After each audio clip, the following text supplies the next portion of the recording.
11 April 1970 کے دن NASA نے 3 astronauts جن کے نام جم لوویل، فریڈ ہیس اور جیک سویگرٹ تھے کو چاند پر بھیجنے کا مشن دیا۔ کیونکہ اپولو 13 اپولو اسپیس پروگرام کا 7واں مشن تھا اور اس سے پہلے ناسا 2 دفعہ چاند پر کامیاب لینڈنگ کر چکا تھا، اس لیے زیادہ تر لوگ اور نیوز چینل اس مشن میں اتنے انٹرسٹڈ نہیں تھے۔ لیکن پھر 13 اپریل 1970 کو پورے 2 دن کے بعد کچھ ایسا ہوا جس نے پوری دنیا کو ہلا کے رکھ دیا۔ اپولو 13 جو زمین سے 200,000 میل کے فاصلے پر پہنچ چکا تھا اور چاند سے تقریباً 1588 کلومیٹر دور تھا، اور زمین پر سب لوگ اس مشن کو کامیاب ہوتے ہوئے دیکھ کر خوش ہو رہے تھے، لیکن جب ایسٹروناٹ جیک سویگرٹ نے معمول کی طرح آکسیجن ٹینک پر پنکھے آن کیے تو تبھی ایک ایسٹروناٹ کی نظر باہر نظر آنے والی گیس پر پڑی۔ یہ گیس دوسرے ٹینک سے بہت تیزی سے لیک ہو رہی تھی، جو پہلے ٹینک کے ایکسپلوڈ کے بعد شدید ڈیمیج ہو گیا تھا۔ اسپیس کرافٹ میں 3 چیزیں سب سے زیادہ امپورٹنٹ ہوتی ہیں، جن کا نام سروس ماڈیول، کمانڈ ماڈیول اور لونر ماڈیول ہوتا ہے۔ کمانڈ ماڈیول وہ کمپارٹمنٹ ہوتا ہے جہاں سے کرافٹ کو کنٹرول کیا جاتا ہے، اور لونر ماڈیول وہ حصہ ہوتا ہے جس میں بیٹھ کر چاند پر لینڈ کیا جاتا ہے اور پھر واپس بیٹھ کر دوبارہ اسپیس کرافٹ میں آنا ہوتا ہے۔ اور آخری حصہ ہوتا ہے سروس ماڈیول، جس میں انجن اور آکسیجن سلنڈر موجود ہوتے ہیں۔ اور دوسرا سب سے بڑا مسئلہ ان تینوں ایسٹروناٹس کے لیے ڈائریکشن کا تھا، کیونکہ ایکسپلوڈ کی وجہ سے ان کا اسپیس کرافٹ غلط ڈائریکشن میں آگے بڑھ رہا تھا۔ اس لیے ان کو سب سے پہلے اپنی ڈائریکشن صحیح کرنا تھی، ورنہ ان کا اسپیس کرافٹ ہمیشہ کے لیے اسپیس کی گہرائیوں میں کھو جائے گا۔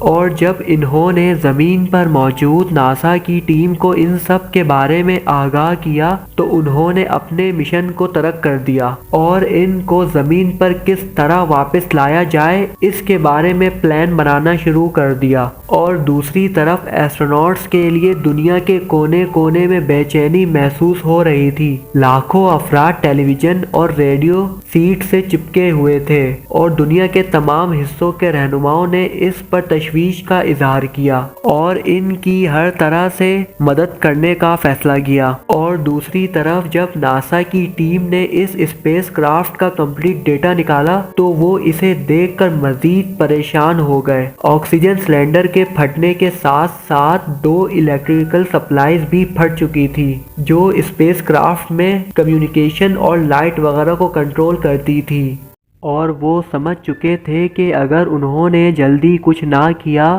تو تینوں ایسٹروناٹس کو بچانا ناممکن ہو جائے گا۔ ابھی وہ یہ سوچ ہی رہے تھے کہ انہوں نے دیکھا کہ ایسٹروناٹس کے پاس اب صرف 15 منٹ کی آکسیجن باقی ہے۔ تو انجینئرز نے ان تینوں ایسٹروناٹس کو کمانڈ ماڈیول سے لونر ماڈیول میں شفٹ کرنے کا فیصلہ کیا، کیونکہ لونر ماڈیول میں الگ سے ایک آکسیجن ٹینک اور الیکٹریکل سپلائی موجود تھی، لیکن اس میں بھی ایک مسئلہ یہ تھا کہ لونر ماڈیول صرف 2 لوگوں کے لیے ڈیزائن کیا گیا تھا۔ یہ تینوں ایسٹروناٹس کمانڈ ماڈیول سے لونر ماڈیول میں آ تو گئے، لیکن ان کے پاس اتنی آکسیجن موجود نہیں تھی کہ وہ لونر ماڈیول سے زمین تک آ سکتے، لہٰذا اس کے لیے انجینئرز نے کافی کیلکولیشن کرنے کے بعد فیصلہ کیا کہ وہ ایسٹروناٹس کو واپس لانے کے لیے چاند کی گریوٹی کا استعمال کریں گے۔ پلان یہ تھا کہ اپولو 13 چاند کا پورا ایک چکر لگائے گا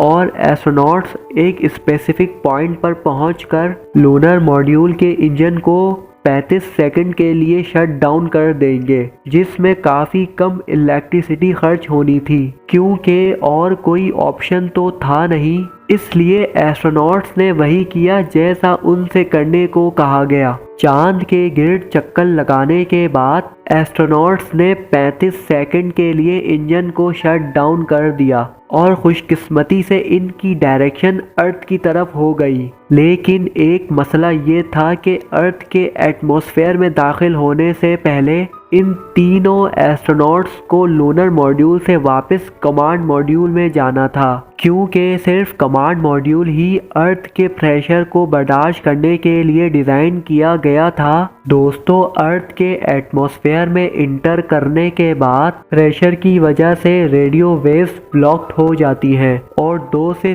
3 منٹ کے لیے رابطہ ٹوٹ جاتا ہے، لیکن جب 4 منٹ تک بھی ایسٹروناٹس کی طرف سے کوئی جواب نہیں آیا تو سب کو لگا کہ ایسٹروناٹس جان کی بازی ہار گئے۔ لیکن پھر 4 منٹ 27 سیکنڈ کے بعد ایسٹروناٹ کی جانب سے ان کی خیریت کا میسج آیا، جس نے پوری دنیا کے آنسوؤں کو خوشی کے آنسوؤں میں بدل دیا۔ ارتھ کے ایٹماسفیئر میں انٹر ہونے کے بعد تینوں ایسٹروناٹس نے اپنے پیراشوٹ کھول دیے اور اٹلانٹک اوشن میں لینڈ کر گئے، جہاں ریسکیو ٹیم پہلے سے موجود تھی۔ ان تینوں ایسٹروناٹس اور ان کے ایئر کرافٹ کو اٹلانٹک اوشن سے بحفاظت نکال لیا گیا اور آخر کار 143 گھنٹے یعنی 143 آورز کی مسلسل کوششوں کے بعد یہ تینوں ایسٹروناٹس بحفاظت ارتھ پر پہنچ گئے۔ ان تینوں ایسٹروناٹس کی بہادری اور سمجھداری نے ناممکن کام کو ممکن بنا دیا۔